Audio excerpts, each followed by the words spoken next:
Who are we in this world? What identity do we leave behind?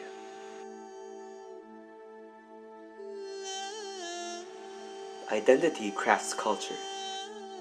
It establishes permanence in this world.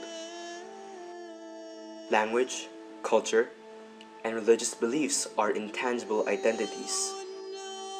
But it is through art, aesthetics, and architecture that visible character is seen. Yet, Philippine cities are living paradoxes of wooden shacks and concrete jungles. And heritage architecture is not faring any better. Most are often neglected or demolished to make way for newer structures that lack architectural character.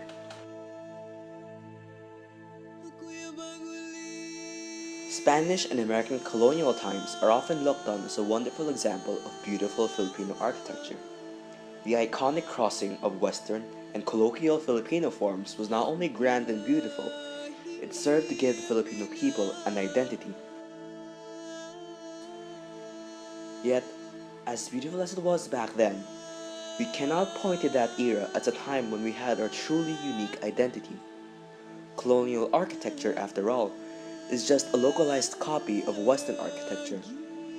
Even the Bahay Kubo, a signature Filipino structure, is merely a common design repeated all over Southeast Asia.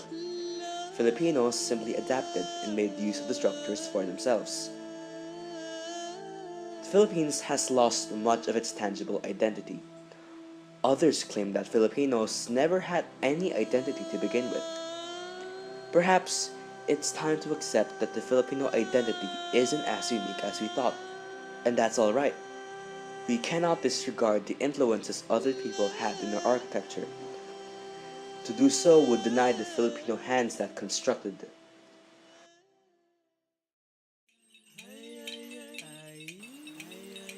Our multicultural existence is not a detriment to our identity. Rather, it benefits it.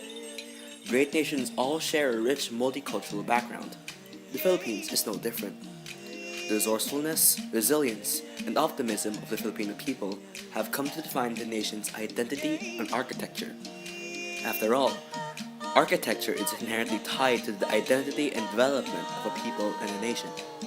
Maybe one day, the Filipino will come to appreciate its diverse architectural and cultural heritage. Then, can we move a step closer to answering the age-old question, who are we as the people?